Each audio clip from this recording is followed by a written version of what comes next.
Today we will be reading from Florence Hartley's Lady's Book of Etiquette. Chapter 1. Conversation.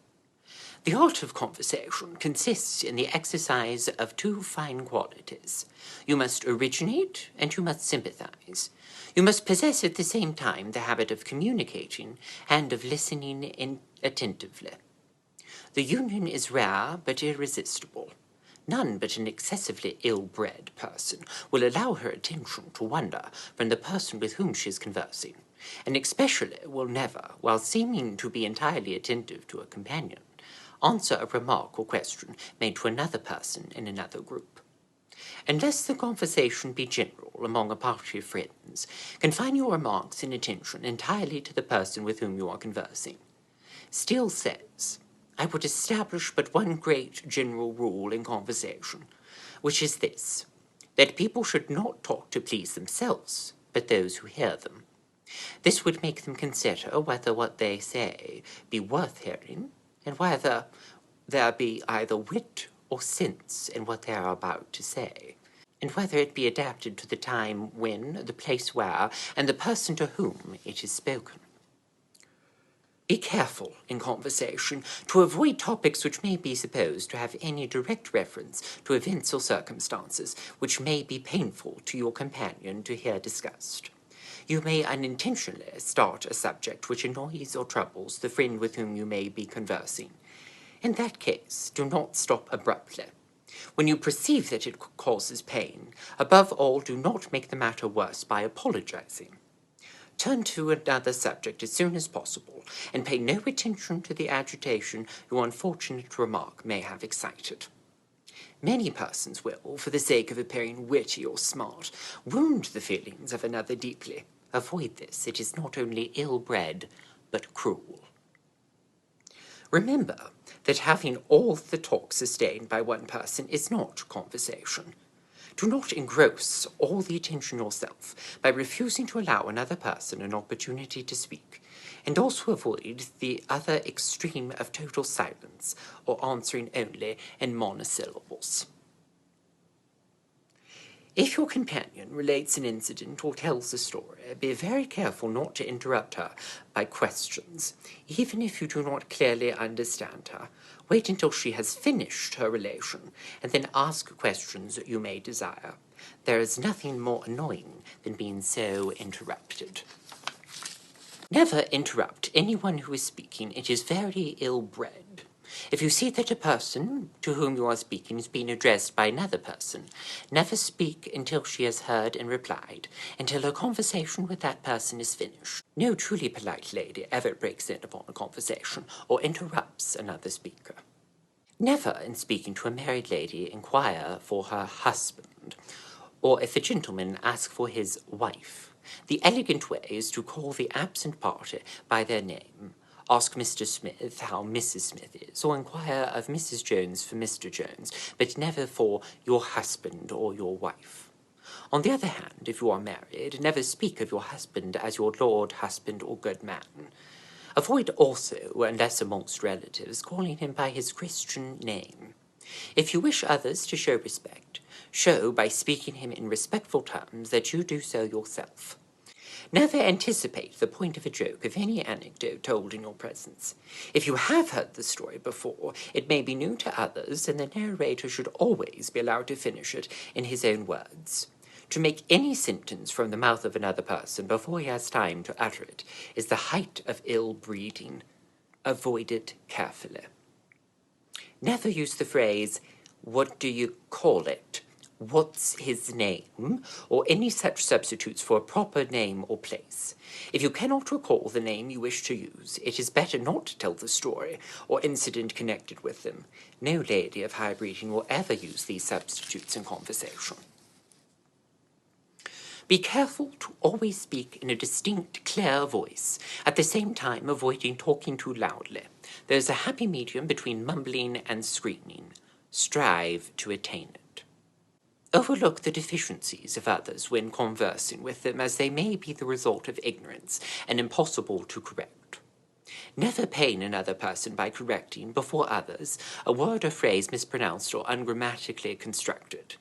If your intimacy will allow it, speak of the fault upon another occasion, kindly and privately, or let it pass.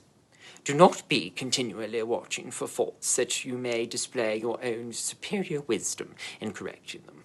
Let modesty and kind feeling govern your conversation, as other rules of life.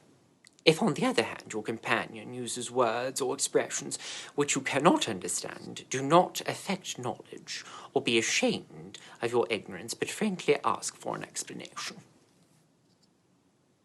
In conversing with professional gentlemen, never question them upon matters connected with their employment. An author may communicate voluntarily information interesting to you upon the subject of his works, but any questions from you may be extremely rude. If you meet a physician who is attending a friend, you may inquire for their progress, but do not expect him to give you a detailed account of the disease and his manner of treating it. The same applies to questioning lawyers about their clients, artists on their paintings, merchants or mechanics of their several branches of business. Professional or businessmen, when with ladies, generally wish for miscellaneous subjects of conversation. As their visits are for recreation, they will feel excessively annoyed if obliged to talk shop.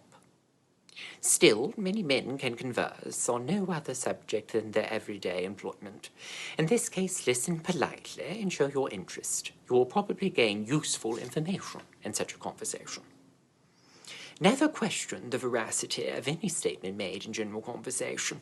If you are certain a statement is false, and it is injurious to another person who may be absent, you may quietly and courteously inform the speaker that he is mistaken, but if the falsehood is of no consequence, let it pass. If a statement appears monstrous, but you do not know that it is false, listen, but do not question its veracity. It may be true, though it strikes you as improbable. Never attempt to disparage an absent friend. It is the height of meanness. If others admire her and you do not, let them have their opinion in peace. You will probably fail if you try to lower her in their esteem, and gain for yourself the character of an ill-natured, envious person. In conversing with foreigners, if they speak slightly of the manners of your country, do not retort rudely or resentfully. If their views are wrong, converse upon the subject, giving them frankly your views, but never retaliate by telling them some custom of their own country is worse. Avoid at all times mentioning subjects or incidents that can in any way disgust your hearers. Many persons will enter into the details of sicknesses, which should be mentioned only when absolutely necessary, or describe the most revolting scenes before a room full of people, or even at table. Others speak of vermin, noxious plants, or instances of uncleanliness. All such conversation or allusion is excessively ill-bred. It is not only annoying, but absolutely sickening to some, and a true ladylike person will avoid all such topics. I cannot too severely censure the habit of using sentences which admit of a double meaning. It is not only ill-bred, but indelicate, and no person of true refinement will ever do it. If you are so unfortunate as to converse with one who uses such phrases, never by word, look, or sign show that you understand any meaning beyond the plain, outspoken language. Avoid always any discussion upon religious topics, unless you are perfectly certain that your remarks cannot annoy or pain anyone present. If you are tete-a-tete with a friend, and such a discussion arise, inquire your companion's church and mention your own, that you may yourself avoid unpleasant remarks, and caution him. Never, when advancing an opinion, assert positively that a thing is so, but give your opinion as an opinion. Say, I think this is so, or these are my views, but remember that your companion may be better informed upon the subject under discussion, or where it is a mere matter of taste or feeling. Do not expect that all the world will feel exactly as you do. Never repeat to a person with whom you are conversing any unpleasant speech you may have heard concerning her.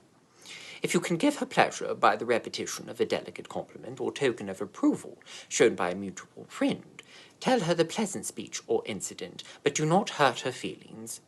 Involve her in a quarrel by repetition of ill-natured remarks. Amongst well-bred persons, every conversation is considered in a measure confidential.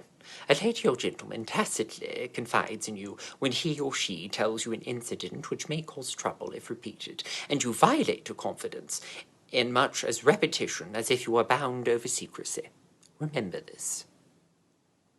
Never criticize a companion's dress, or indeed any remark whatever upon it. If a near friend, you may, if sincere, admire any articles, but with a mere acquaintance let it pass unnoticed. If, however, any incident has happened to the dress of which she is ignorant, tell her of it and assist her in repairing the mischief. To be able to converse really well, you must read much, treasure in your memory the pearls of what you read, you must have a quick comprehension, observe passing events, and listen attentively whenever there is an opportunity of acquiring knowledge. A quick tact is necessary, too, in conversation. To converse with an entirely uneducated person upon literature, interlarding your remarks with quotations, is ill-bred. It places them in an awkward situation and does not add to your popularity. In conversing with persons of refinement and intelligence, do not endeavor to attract their attention by pouring forth every item of your information upon the subject under consideration, but listen as well as talk and modestly follow their lead. I do not mean to assent to any opinion they may advance. If you really differ in your own taste, do not be too ready to show your superior judgment or information. Avoid arguments, it is not conversation, and frequently leads to ill feeling. If you are unfortunately drawn into an argument, keep your temper under perfect control. And if you find your adversary is getting too warm, endeavor to introduce some other topic. Avoid carefully any allusion to the age or personal defects of your companion or anyone who may be in the room, and be very careful in your language when speaking of a stranger to another person. I have heard a lady inquire of a gentleman who that frightful girl in blue could be, and received the information that the lady in question was the gentleman's own sister. Be careful, when travelling, not to wound the feelings of your friends in another country or city by underrating their native place, or attempting to prove the superiority of your own home over theirs. Very young girls are apt to suppose, from what they observe in older ones, that there is some particular manner to be put on in talking to gentlemen, and, not knowing exactly what it is, they are embarrassed and reserved. Others observe certain airs and looks used by the elders in this intercourse to try and imitate them, as a necessary part of company behaviours, and so become affected and lose that first charm, simplicity, natural grace. To such, let me say, your companions are in error. It requires no peculiar manner, nothing to be put on, in order to converse with gentlemen, any more than with ladies, and the more pure and elevated your sentiments are, and the better cultivated your intellect is, the easier will you find it to converse pleasantly with all. One good rule can always be followed by young ladies: to converse with a lady friend as if there were a gentleman present, and to converse with a gentleman as if in the room with other ladies.